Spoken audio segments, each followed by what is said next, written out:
कहते हैं मौत सब कुछ खत्म कर देती है। पर क्या वाकई ऐसा होता है? शरीर तो मिट्टी में मिल जाता है, लेकिन कुछ अधूरी इच्छाएं, कुछ जलती हुई नफरतें और कुछ दर्द से भरी आत्माएं, वो यहीं रह जाती है, हमारे बीच, कब्रों के नीचे दबी हुई। कब्रिस्तान सिर्फ मिट्टी नहीं, डर की नींव होते हैं। यहाँ रातें कभी शांत नहीं होती और सन्नाटा कभी खाली नहीं होता। आज मैं आपको लेकर चलने वाला हूँ एक ऐसे सफर पर जहाँ हर मोड़ पर छुपा है एक रहस्य, हर कब्र के नीचे दबी है एक चीख। ये है भारत की 5 सबसे रहस्यमय कब्रिस्तान, जहाँ की जमीन सिर्फ लाशों को नहीं, उनकी बेचैन आत्माओं को भी संभालने हुए है। लेकिन ध्यान रहे, ये सिर्फ एक कहानी नहीं, ये वह सच्चाई है जिसे जानने के बाद शायद आप रात को अकेले सोना छोड़ दे। तो चलिए शुरुआत करते हैं उस कब्र से जहाँ मौत ने कभी भी शांति नहीं दी। भारत के 5 रहस्यमय कब्रिस्तान, एक सच्ची कहानी पर आधारित रहस्यमय यात्रा के लिए तैयार हो जाइए। दुनिया में मौत से बड़ा कोई सच नहीं है, और जहां मौत रुकती है वहीं डर की शुरुआत होती है। कब्रिस्तान ये सिर्फ मिट्टी में दफन शरीर नहीं, बल्कि अनगिनत अधूरी कहानियों का घर होते हैं।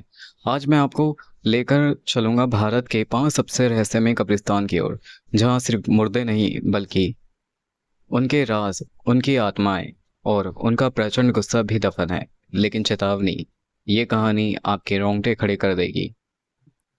दिल्ली का लिथियन का कब्रिस्तान।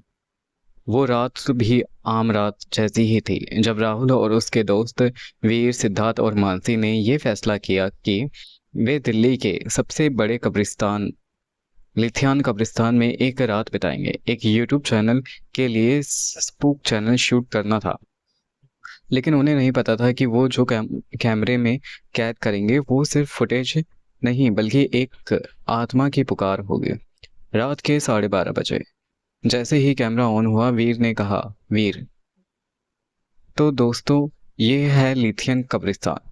यहाँ ब्रिटिश जमाने के सैनिकों की आत्माएं भटकती है। चलो अंदर चलते हैं। अंदर जाते ही मानसी को सिर दर्द होने लगा। सिद्धार्थ का कैमरा बंद हो गया और तभी एक कब्र के पीछे किसी के रोने की आवाज आई। मानसी, ये किसने रोने की आवाज निकाली?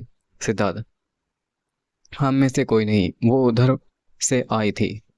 वे आगे बढ़े और तभी उन्हें एक धुंधली परछाई दिखी, ब्रिटिश सैनिक की वर्दी में, हाथ में सिर पकड़े हुए। राहुल डरते हुए, ये क्या था?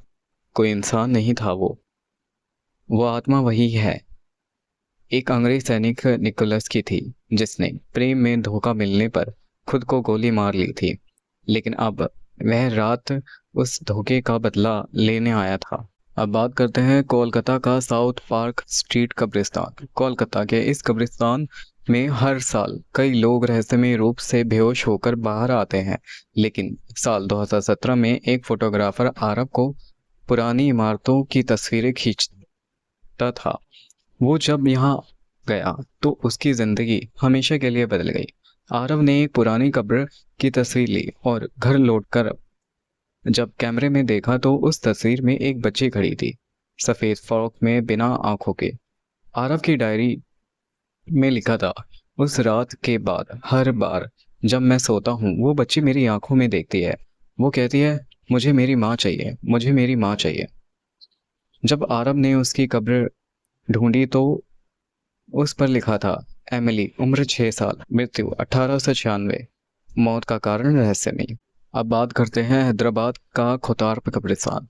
2019 में एक छात्रा समीरा ने आत्महत्या कर ली थी, लेकिन उसकी आत्मा को चैन नहीं मिला। कहते हैं समीरा का शव इस कब्रिस्तान में बिना रस्मों के दफनाया गया था। तभी से वहाँ हर अमावस की रात को एक लड़की सफेद कपड़ों में कब्रों पर बैठी दिखती है। 2019 की वही रात थी जब वो दो लड़कों से वहां से लाइव इंस्टाग्राम स्ट्रीम करने की कोशिश की, पर अगले ही दिन वे मानसिक संतुलन खो बैठी। उन्होंने बस एक ही बात कही, लड़का, वो हमें घूर रही थी, हमारी कब्र खोद रही थी। अब बात करते हैं राजस्थान का जैसलमेर का कब्रिस्तान। यहाँ हर कब्र के ऊपर धागा बंधा है आत्मा को बांधने के लिए। पुरानी लोक कथाओं के अनुसार यहाँ दफन हर आत्मा पर कोई ना कोई श्राप है। एक बार एक विदेशी पर्यटक ने उन कब्रों के धागे खोल दिए। अगले ही दिन उसकी लाश पास के कुएं में मिली। आंखें बाहर निकली हुई, शरीर नीला और मुंह का पर खौफ का भाव। गांव वाले कहते हैं, गांव का बुजुर्ग, वो धागे नहीं, वो ताले हैं, आत्माओं के ताले। जो उन्हें खोलता है उसे आत्मा नहीं सजा मिलती है। चेतावनी दी थी, लेकिन ऐसे हादसे जब धागा खुला तो रोज होने लगे और डेली ये हादसे बढ़ने लगे। अब बात करते हैं मुंबई का सेंट जॉर्ज कब्रिस्तान। यहाँ आत्माएं कब्र से बाहर निकल कर चर्च में घूमती हैं। एक बार चर्च के एक पादरी ने कहा, फादर जोसेफ, कभी कभी ऐसा लगता है जैसे कोई मेरे पीछे चल रहा हो, लेकिन पलटने पर कोई नहीं होता, बस जूते की चमराहट। 2005 में एक चर्च के सीसीटीवी में एक अधूरी प्रार्थना करते हुए एक आत्मा कैद हुई थी। बाद में पता चला कि वह आत्मा एक महिला की थी जिसकी हत्या चर्च के पीछे हुई थी। अब वो हर रविवार को अधूरी प्रार्थना पूरी करने आती है। तो ये थे भारत के 5 सबसे रहस्यमय कब्रिस्तान। क्या आप कभी इन जगहों पर गए हैं? अगर नहीं तो जाने की कोशिश भी मत कीजिए, क्योंकि कुछ कब्रें सिर्फ मिट्टी नहीं बल्कि अधूरी कहानियों, आत्माओं और श्रापों का घर होती है। अगर आपको ये कहानी पसंद आई हो तो डार्क रूम रवि को सब्सक्राइब करें। अगली बार हम मिलेंगे एक और डरावने सफ़र पर। तब तक याद रखें, कब्रें खामोश ज़रूर होती हैं, लेकिन उनके अंदर कुछ हमेशा बोलता है।